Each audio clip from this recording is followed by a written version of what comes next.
Welcome to the broadcast, everybody, and welcome to the fruit basket. Today, the order of the day is satsumas, tangerines, and juicy oranges. Those kind of juicy fruits, I think, today, my dear.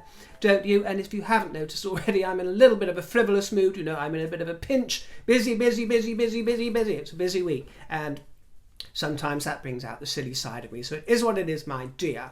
Like it or lump it. That I remain your loyal royal crumpet. There are huge crowds that have gathered in Soho today, one of my favourite playgrounds. Soho, the dog and duck. Yes, as Benjamin Britten shares in Albert Herring, they threw me out the dog and duck to lie in the gutter and sober up. Yes, huge crowds. And guess who was in town? It was the Prince and Princess of Wales. Yes, royalty in Soho. They took the Elizabeth line, yes. They got on with the paupers and the peasants and the commoners, and they took their way. What are they doing? They're supposed to be royalty. What are they doing, clambering around on all kinds of disgusting public conveniences, I ask you? You know, they did some sort of survey a few years ago to try and detect all the kinds of soilings that was on the upholstery of the London Underground tube system. And, well, I won't share the results with you, my dear, because it'll put it off your breakfast or your tea and biscuits, my dear. It'll put you off. And for those of you that keep asking about British biscuits, everyone should know that by now, my dear. You know, it's like pavement sidewalk. It's one of those things everyone should know by now. Yes, we don't call... how can I explain it? In the kingdom, cookies generally, and I'm generally speaking here, so if it's something different for you, you don't have to throw a hissy fit. Cookies are made from the soft sort of dough that's chewy and studded with big shards of chocolate chip, or other kinds of chunks of things, that kind of thing. That is usually reserved for the word cookie, which we kind of associate with America, even though I don't think they originated there. But as for the rest of our popular biscuits here, they are not referring to savoury foods or breakfast foods. They are in general speaking to little sweet, hard-baked goods, and popular here are the digestive biscuits, chocolate biscuits, jammy dodgers, what I think about ginger snaps, ginger biscuits. There's a whole custard creams, my dear. These are rather the old-fashioned type, but in general we call them biscuits, and we dunk them in our teas and coffees. Oh, and yes, I offended a few people in yesterday's broadcast. I knew this would happen. This is why I have to surround everything with 6,000 caveats, because I said that tea wasn't especially as popular as coffee here in the kingdom. Well, I was put right by many of you, and yes, as I did state, it is still extremely popular here. My point was really referring to the fact that we are seen as a nation that has little teapots and going around making proper tea and serving that up all the time, and it's not really the case, is it, my dear? How many of us really take afternoon tea? If you do, that's wonderful for you, but you know, it's rather like thatched cottages. You know, how many of you live in a thatched cottage? I'm sure, you know, maybe 4 or 5 of you might, but in general, it's not really that. And also, coffee, I think, is taking over. I think that's really my point. Yes, millions and millions and squillions of you still enjoy your cup of tea here in the kingdom, my dear, just as it should be. But I think, you know, you don't see people queuing round the block in the mornings in London, or I would imagine in most British cities or anywhere else, queuing up at Starbucks for their cup of tea. They're generally queuing up for their coffee to get them going in the mornings. I think that it is slowly taking over as the nation's favourite, but I do understand I could very well be wrong, that tea is still blissfully popular, which is wonderful, isn't it? Wonderful. You know, the builder's kind of tea, not real tea, my dear. No. Yeah, huge crowds. I'm digressing already, aren't I, dear? I warned you, okay? What did you expect coming here and seeing me trussed up? Like Angela Lansbury. I need a crystal ball, don't I, my dear? Oh, and I can do my Madame Arcati. You know, I do a good Madame Arcati. Truly. The Prince and Princess were met with roaring crowds, huge crowds, vast crowds, the kind of crowds that the Duke and Duchess of Sussex could only ever dream of and only ever see for other members of the royal family. Yes, they greeted the peasants and the paupers and the commoners. And Catherine, well, she was in red and she wasn't wearing orange, but actually all the press said it was a red tulip coat by, who was it by? Eponine, of course. Wonderful number it was, but to my eye it did read a little touch of orange, so perhaps that's what influenced me. I don't know, my dear. And I also got a hint of Mary Poppins the way she swished to the petticoats. She could do with a little fruit in her head, couldn't she? Oh, well, we might be getting that for the coronation, hadn't we, if rumours are to be believed. All these rumours about the lack of tiara and the appearance of foliage. I ask you, I don't want to even countenance this thought. I don't want to countenance it. Her hair was glorious. You know, I do prefer her with a soft bounce to the hair as she wore today. Splendid. Gorgeous. Wonderful. I'm not so keen on the old sleek affair. That's verging a little bit towards, well, the new Sussex look, isn't it, my dear, for example? No. But they had a wonderful time. They pulled pints, you know, they got down with the hoi polloi. And yeah, it was wonderful. Oh, and did you see the very, very sweet photographs of Queen Camilla's grandchild? Little Gussie Lopez. Oh, little Gussie. I actually think this is going to bring a fondness and a softer gaze to when she progresses with her robes in tow, because the little chappie, along with the other pages of honour, has got to carry very heavy coronation robes, but he's broken his arm, so he'll be in sling. He'll be in sling, I should imagine. Poor chap, what timing, but hey-ho, that is royal. We go on with the show, don't you, my dear? And that's what he's got to do. Kelly somebody, sorry dear, I've written down your surname, can't read it now. Kelly R. Rooney? No, Kelly. River, would you please address a rumour I have seen? I have heard that instead of tiaras, the royals will be wearing flowers in their hair. Please say it's a lie. Well, I cannot on this occasion... Oh, my stone has fallen.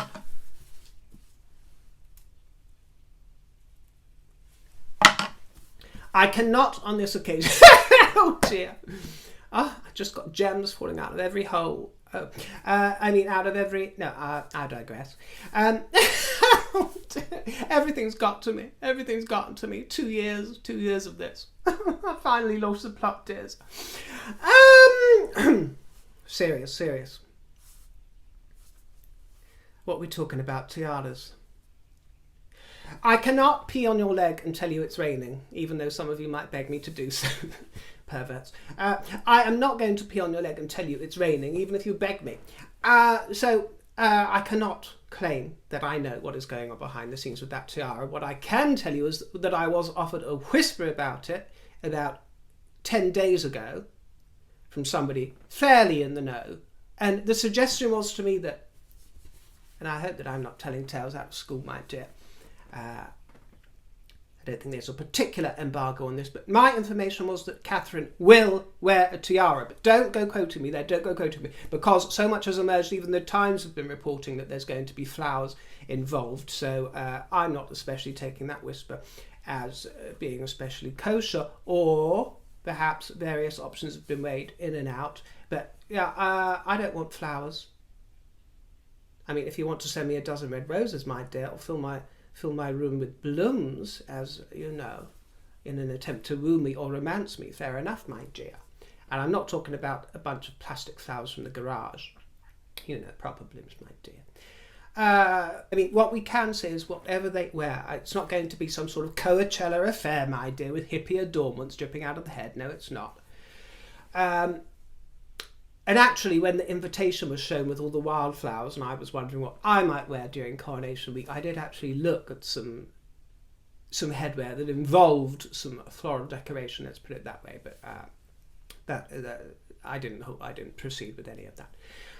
What we do know is that Catherine has said there will be elements of blue within what she is wearing, and also the whispers I'm hearing is that blue is the colour. Blue is the colour. What I hear is that there might be quite a lot of blue. And you might have noticed that Queen Camilla has been wearing blue. And it's a lot of the coronation branding as well, isn't it, my dear? So, you know, it's masculine, it is a royal blue, and it is a royal colour with historic ties. So you might be seeing a lot of that. You might get sick of it. But what I am dreading is the thought of fascinators. No offence to anybody who loves a fascinator. There are some that are attractive, but it's the thought of watching this broadcast. Yeah, you know, when I see a sea of fascinators. I smell talcum powder.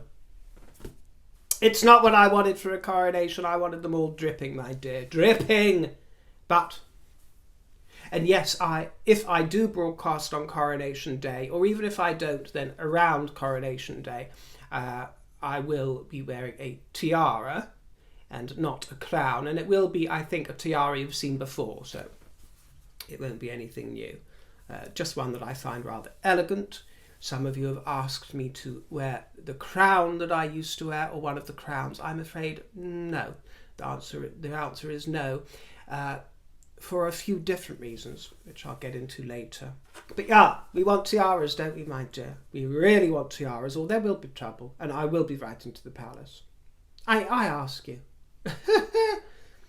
I'm trying to have faith in the whispers that I had received, though, that had some connections. Ron Genung, maybe. In some ways, I wish this was the coronation of Queen Anne II. By the way, looking at that photograph of Princess Anne, I never knew she had brown eyes. Curious, my dear. Well, you're probably not the only one. You know that I love Charles. Is that a stretch? No, I do. I think he's lovely. I think he's a lovely chap. But, you know, he did screw up royally with his marriage and damaged and harmed his reputation. Irrevocably, it truly did. But that's the way the cookie crumbled, isn't it, my dear? Or the biscuit, that is the way that the biscuit crumbled. So that's what we're stuck with. But yes, I do share your fantasy of Queen Anne II. I don't mean to be disloyal to the king, but he isn't crowned yet, so it doesn't matter if I have a little bit of a salty aside. But yes, wouldn't she have been fabulous? Wouldn't she have been fabulous? I shouldn't go down this road of hypothesising, but yes, Queen Anne II would have been fabulous, even though she is also a divorcee. That would have been fabulous. And, of course, I adore Camilla. She's more my cup of tea, really, than Diana Frances, although I, of course, have great esteem and affection for Diana Frances and think she was fabulous, if a little bit cuckoo, and extremely difficult and impossible by all accounts. But, there's no question, if it had been a happy marriage, if it had worked out that, the glories of, of Queen Diana being crowned, and if it was a happy marriage, then, or if there was a Queen Anne II, yes, I think the monarchy would be in slightly not safer hands, because I think he is safe hands for the incredible work that he did as the Prince of Wales and will do as king, but just for the international reputation. Yes, but we shouldn't go down these roads of imagination, should we? There was a glorious garden party this week, and the weather was clement. It was wonderful to see the clemency of the temperatures. That will be perfect weather for a coronation, but sadly, that is not how things have worked out. We will see, but it's encouraging, isn't it? Let's hope that the sun's going to stay for the weekend. But it was a lovely day, and their Majesties welcomed thousands. The Duke and Duchess of Edinburgh made an appearance, as did the Duke and Duchess of Gloucester and the Duke of Kent. And included in the invitation were the 500 volunteers chosen as coronation champions. The Queen was, guess what, in blue. Yes, blue and white.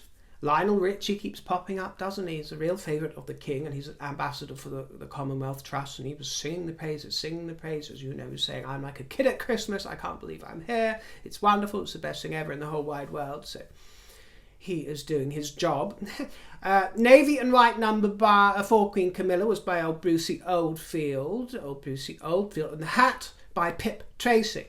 And the King wore a topper and a wooden stick. Very handsome, but I especially enjoyed Sophie Edinburgh's look. I really did, even though she wore a floral hat, which was in the shade of blush, by Jane Taylor.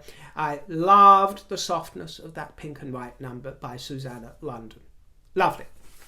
Melissa leaves a comment about my curation of this channel and says, I say this with respect and no malice. I've never seen one single comment liked by River, not one. Some are read as he comments verbally on some, but not one comment liked by River. What's the point? What's the point in commenting if I'm not going to go through and like it? How bizarre. Well, I'm going to respond, and if I sound salty or fruity, my dear, I'm not being. I'm replying to you with respect and no malice as well, but it's a bit more enjoyable if I raise the eyebrow and get fruity, so don't take it personally, my dear, if I do. But I will respond to your question, your respectful question, why I don't go through liking comments. Well, first of all, I do. You say I don't do it to one single comment. Perhaps that's true of a couple of videos, but on most of them I will go through and perhaps like 4 or 5, sometimes 10 or 20 here and there. And I'm answering this question because I know people get curious about this kind of thing. Sometimes it will be a few days or even weeks before I can properly digest the comments. If I sit down to go through the entire comment section of a video, which I do, and I'm on a sort of personal project to try and go through all the videos I've ever made to read every single comment, and I've been ticking them off of a checklist, it can sometimes take 4 or 5 hours. Yes, if you don't believe me, try it yourself. And I'm not talking about whizzing through and scanning, I'm looking, absorbing, but because some of you, some of it is silliness, which is all very good, but some of you really are very informative, very moving, and I learn a lot. I learn a lot from you, so I like to do that. But one thing that people who don't create videos from this side, behind the scenes, one thing you cannot see are the practical things. You don't understand what it looks like to us on this side, especially, and I do understand, compared to many channels or platforms, this is a very small and humble one, but it's also hundreds of thousands of views most days and thousands of comments coming in, and it's very difficult to explain, in fact impossible, if you haven't been in that situation, what it is like to try and curate and organise your way through that and still function with some sort of aplomb. It takes quite an element of discernment, and some of it I had to learn as I went through, and I think I've got okay at it. It's sort of organising an element of chaos. One thing you can't see is the fact that we are able to filter all our comments by various criteria, and one of the criteria is you can filter them to see who you've responded to. However, and that comes in handy because you can keep track of certain conversations to a degree. I mean, things come in so thick and fast, it's never going to be flawless and perfect. But when you do that and you filter all your comments to see who you've replied to, that includes all the comments that you have hearted, or liked, as you say, that you've put a heart on. So if I was to go through, have a scattergun approach to liking comments, on a video with 5,000 comments, that means that when I filter all my comments to see who I've replied to, all of those comments would come up in the feed, and I have to plough my way through. So that's just one reason. Another reason is simply that my offering to you is the broadcast. That is my offering to you. It's free and gratis. That is my offering to you. 19 of them I gave out last month, and I appreciate your engagement, but that is all down to you. That is for your discernment. But it's not as if we need this culture of back and forth dopamine fixes. And I'm afraid I see out there occasionally, just occasionally, you will see a channel who does go through every single comment and even responds to them all. But I actually come away with the feeling that in some cases it is just done as a sort of show rather than anything really meaningful. I think my general point is that I do think that there is a contingency of people that take these things too seriously and to heart. And if you're saying, River, well, what's the point? What's the point in commenting if they don't get liked? I do find that a little bit immature, to be honest, my dear. Another reason is that a lot of the focus of attention goes on the comments that I like. And for example, sometimes I will reply to comments, and I will generally do that to a few per video. But if I do that immediately that a video is published, it suddenly becomes everyone will chime in. And I'm not criticising people for doing that, but then they expect further replies, and it goes on and on and on, and you get kind of drawn into, or someone will start quizzing what you're saying and want to debate. And for me, the fruit basket of comments is a place for my viewers to have a debate. This is my offering. This is where I opine on this screen to you. I don't really, or I try not to get into long debates, but it's unavoidable if I get into the comment section too much, which is why I am a little bit reserved about that. But as I say, it doesn't mean that I'm not very much involved in reading and appreciating the comments. And I would wager that for the amount of comments that I get, I manage to get through and actually pay attention and focus on comments a lot more than most channels of a similar size to mine. I would wager. Just because I'm not replying to them all, it doesn't mean that I'm not reading. And I'm taking it all in, and it's wonderful, marvellous feedback. So we all filter these things differently, don't we, in our mind? We all get to grips with these functions of the social media differently. So I can only do it my way. And actually doing it my way has worked for me, which in turn does actually benefit my fruits in the basket. Because if I put my needs, if you will, first of all, then I can always function and deliver more efficiently for you, because I put a lot of focus and energy into delivering these broadcasts for you.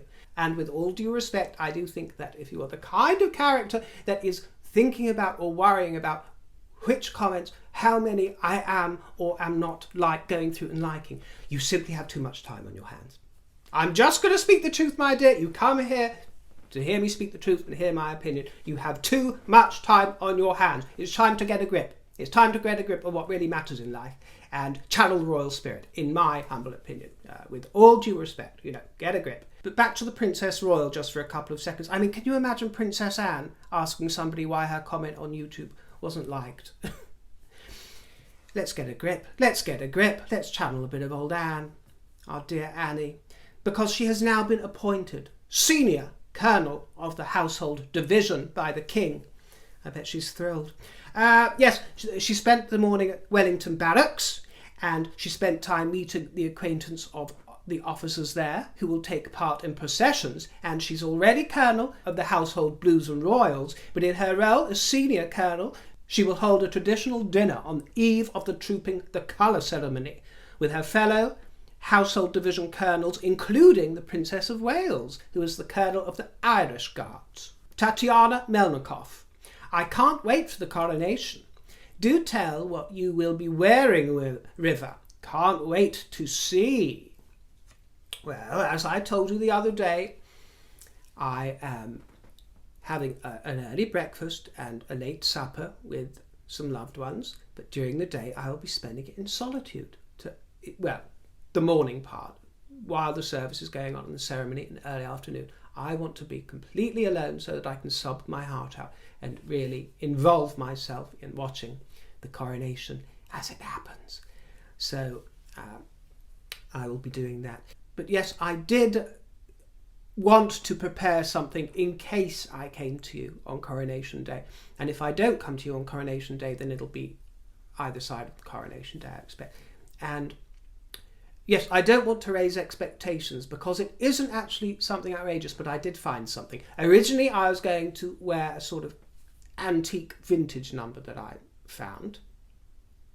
And actually, part of my original plan was to adorn with some flowers around the head, as has been root.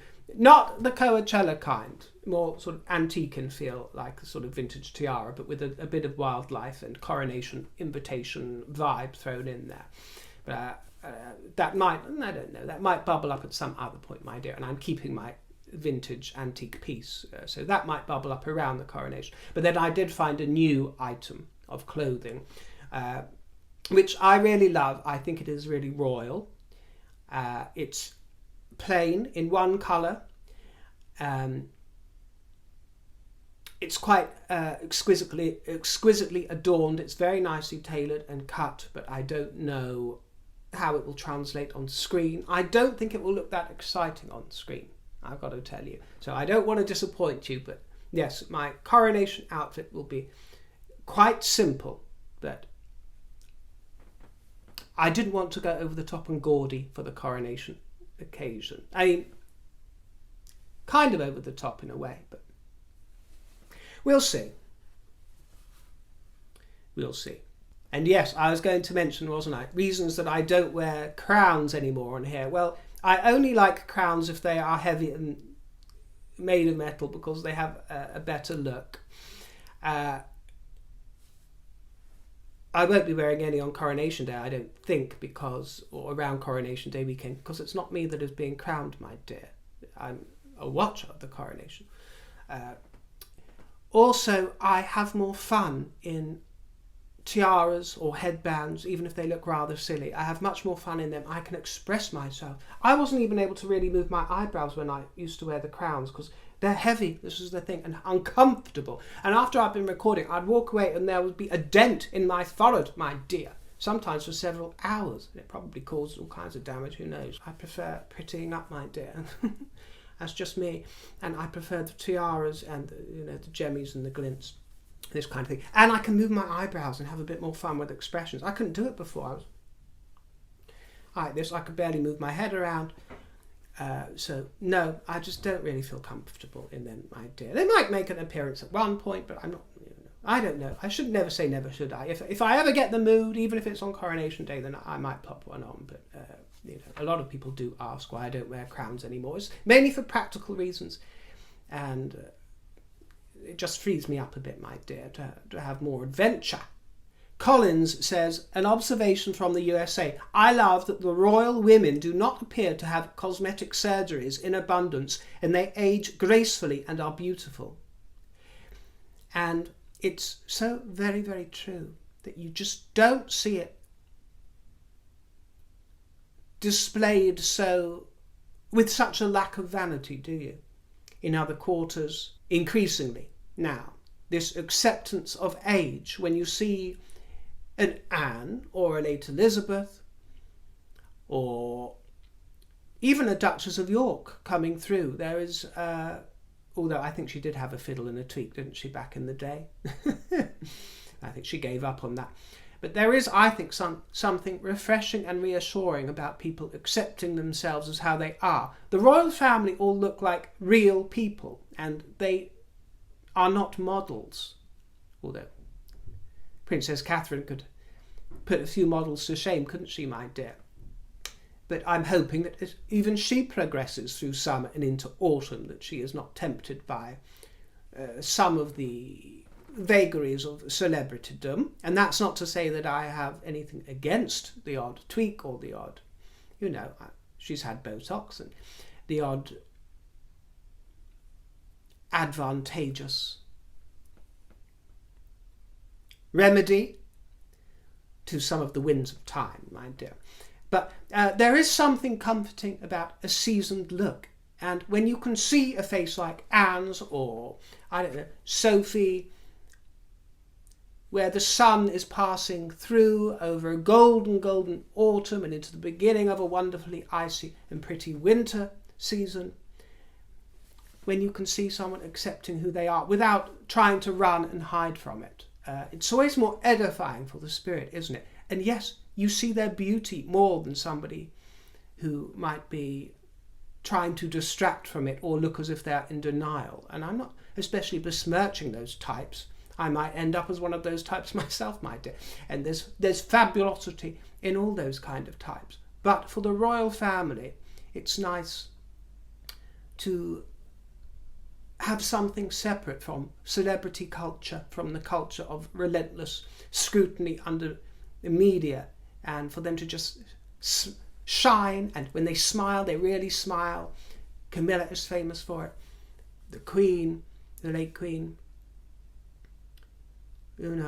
Yes, I have said that I think one exception could be Charles might have done something to improve his teeth, and I'm not talking about, a great big set of falsies, my dear. I'm talking you can do wonderful things with alignment.